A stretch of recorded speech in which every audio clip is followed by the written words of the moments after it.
The Tromp family lived what most people would call a good life. Their 20-hectare berry farm in Sylvan, Victoria, was a beautiful property. Mark Tromp, the father, ran the farm with great care. His wife Jacoba helped with the business, and their 3 adult children, Rihanna, Mitchell, and Ella, lived with them and worked on the land. They weren't known to be social, but they weren't considered strange either. Quiet, private, focused. Just a family that liked their peace. But on August 29, 2016, something very strange happened. That morning, without warning, the entire family got into their car and left. No one took their phones. They didn't bring passports or ID cards. They didn't tell anyone where they were going. Mark believed someone was after them. He was sure they were being watched or followed, maybe by the government, maybe by someone more dangerous. He convinced Jacoba and their daughters that the only way to stay safe was to disappear. Mitchell, the middle child, was confused. He didn't feel threatened, but the pressure from his father and sisters was strong. He got in the car. No one packed bags. No one called friends. It was like they were running from something, but no one knew what. That was the beginning of one of Australia's most mysterious real-life psychological cases, a family road trip driven by fear, delusion, and confusion. And by the end, the family would scatter across the country, leaving behind questions that still have no answers. The red Peugeot 308 station wagon sped down the road, leaving Sylvan behind. Inside were all 5 members of the Tromp family, Mark and Jacoba in the front, their daughters Rihanna and Ella, and their son Mitchell in the back. They had no map, no destination, only one goal: escape. Mark was convinced they were being tracked, through their phones, through the internet, even possibly through satellite. That's why, before leaving, he made the family ditch all devices. Phones, credit cards, passports, everything was left behind. If they could be tracked, it had to go. Mitchell thought it was going too far. He tried to talk some sense into his parents during the drive, but they shut him down quickly. Mark grew more aggressive with every question. "We have to protect ourselves," he snapped. "Don't you understand? They're watching us." By the time they reached Bathurst, nearly 800 kilometers away, the stress in the car had reached a boiling point. Mitchell couldn't take it anymore. He pulled over at one point and demanded to be let out. "I'm done," he said. "This is crazy." There was a tense silence.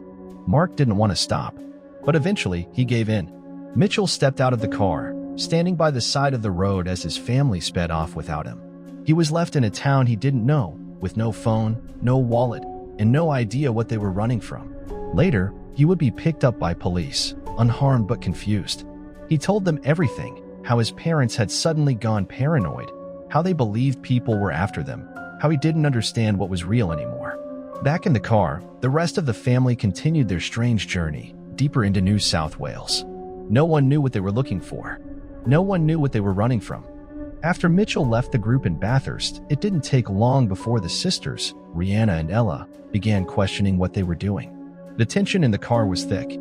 Mark was still convinced they were in danger. Jacoba, while quieter, nodded along with him, scanning the roads. Every passing car looked suspicious to them.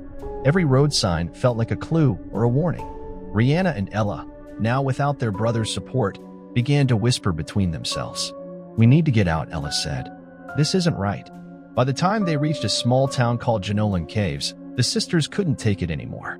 They made a quiet decision. While the parents were busy refueling at a gas station, the 2 sisters grabbed their backpacks and slipped away. They didn't have phones or money, but they were determined. They knew they had to get far from their parents before things got worse. They walked along the highway, hoping to find help. Eventually, they hitchhiked to Goulburn, nearly 200 kilometers away. But the stress had taken a toll. Rihanna, the older sister, had been showing signs of paranoia earlier. Now, without her parents nearby, something inside her seemed to crack. She began behaving strangely, speaking nonsense, wandering aimlessly. Ella was scared, not just for her family anymore, but for her sister's mental health. When they arrived in Goulburn, Ella took her to the police. Rihanna was taken to the hospital under mental health care. Ella, exhausted and shaken, decided it was time to return home. She got on a train back to Melbourne. At this point, 3 of the 5 Tromps had left the journey, and 2 were in hospitals. And Mark and Jacoba? They just kept driving. Now alone, Mark and Jacoba abandoned the red Peugeot in Wangaratta, another rural town in Victoria. They were on foot, tired and disoriented.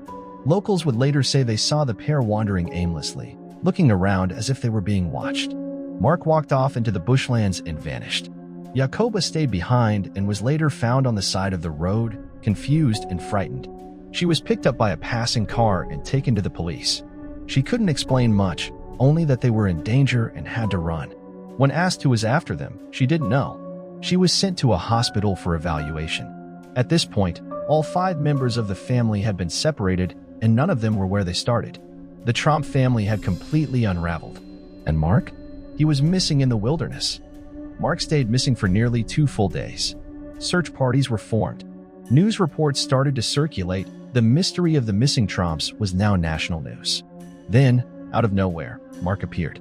He was found walking along a dirt road near Wangaratta Airport, tired and dirty. When the police approached, he didn't run. He simply gave up and sat down. They asked him where he had been. He didn't have an answer. He said he had to clear his head, that things were getting too intense. He didn't explain what he was afraid of or why he believed the family had to flee. Just like Jacoba and Rihanna, his mind was fogged, as if he had come out of a dream and couldn't remember what had happened. Mark was not charged with any crime. There had been no violence, no theft, no drugs involved. Just fear. Raw, unexplained fear. And confusion. Once all family members were found, the story exploded in the media. Headlines called it the Tromp family delusion. People were fascinated. How could a seemingly normal, hardworking family lose their grip on reality? Reporters dug into their past. They found no history of mental illness, no financial trouble, no cult involvement. Psychologists gave interviews, offering theories. One expert called it a shared psychosis, a rare condition where one person's delusion spreads to others, usually in close-knit families. They believed that Mark, the father, was the source. His paranoia may have spread to Jacoba and Rihanna first, then partially to Ella and Mitchell. It wasn't evil. It wasn't criminal. It was psychological. Still, there were skeptics. Some people thought the whole thing was a hoax. Others believed there was a threat, something the public didn't know about. But no evidence was ever found. As the news spread across Australia and beyond, the public couldn't stop talking about it. Social media was flooded with theories. Some said the family was escaping a secret cult. Others believed the government was hiding something. A few even thought it was a publicity stunt, a viral hoax. But the truth was stranger than fiction. A normal family just cracked. People who knew the Tromps were stunned. Neighbors described them as salt of the earth. One said they never even raised their voices. The community of Sylvan, where they lived, became a spotlight town overnight. Reporters camped outside their property. Helicopters flew overhead. The silence of the Berry farm was now filled with media chaos. But the Tromps remained quiet. None of them spoke publicly for weeks. What had happened inside their minds? No one really knew, and the mystery only deepened. Eventually, one of the Tromp children, Ella, broke the silence. After returning to Melbourne, she was the only one of the 5 who didn't end up hospitalized or held for mental evaluation. She had kept her focus, even during the breakdown. In an interview outside the courthouse, Ella gave a short statement. "There was no one chasing us," she said calmly. "But at the time, it felt like something was wrong. My parents, they weren't acting like themselves. None of it made sense. I just wanted to keep my sister safe." When asked about the cause, she simply replied, "I think my dad got overwhelmed." And it spread. Ella would later be charged with stealing a car as part of their chaotic journey, but the charge was dropped. She faded back into privacy, but her calm voice helped settle public curiosity. Weeks later, the Tromps returned to their home one by one. Mitchell, who had been the first to walk away, came back quietly. Ella was already there. Rihanna was released from hospital care a few weeks after, more stable but still shaken. Jacoba and Mark were the last to return. But things were not the same. The trauma had changed them. The family no longer worked together on the farm. They lived quietly, out of the public eye. No interviews. No explanations. It seemed like they were trying to forget everything. But Australia couldn't forget. Doctors and psychologists used the Tromp case as a key example of something called folie à deux, or, in this case, folie à famille. It's a rare mental condition where a delusional belief is transmitted from one person to another, often in tight family units. In the Tromp's case, experts believe that Mark was the primary source. Under stress, possibly from work or financial pressure, his mind may have collapsed under paranoia. Jacoba, emotionally close to him, absorbed those fears. Then the daughters, Rihanna especially, fell into the spiral. Mitchell seemed to resist the delusion, but still went along with the family out of concern. This form of shared psychosis is hard to diagnose and even harder to prevent.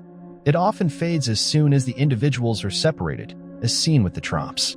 In a way, the cure was distance. Months passed. The media storm moved on. The helicopters left. The reporters stopped calling. The Tromp family stayed in Sylvan, but they kept to themselves more than ever. Their berry farm was no longer active. Neighbors said the land looked overgrown. The family didn't attend local events anymore.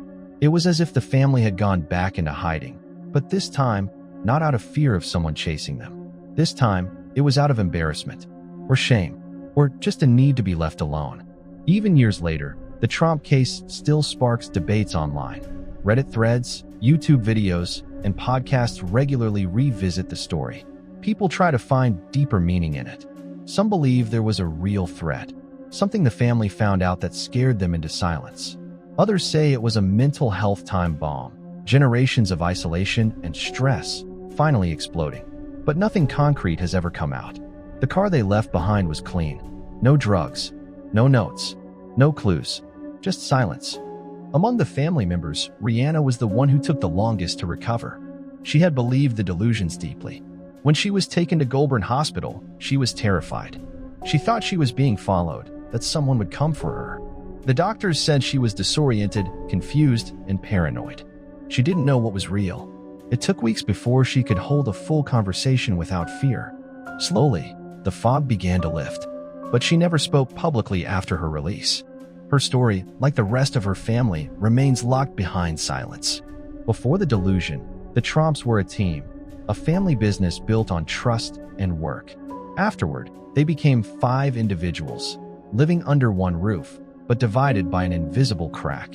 They were no longer seen together in public. The family dinner stopped. Neighbors said they rarely spoke to anyone anymore. They weren't angry, just hollow, as if the events of that strange road trip had drained something out of them that couldn't be replaced. The Tromp family left their home one morning out of fear. They drove across states, abandoning their identities, their logic, and each other. By the end, they had nothing, no answers, no explanations, only questions. The red car was recovered. The berry farm grew quiet. And the family, once so close, drifted into isolation. Sometimes, people ask what they were really running from. But maybe that's the wrong question. Maybe the real question is, what was chasing them inside their own minds?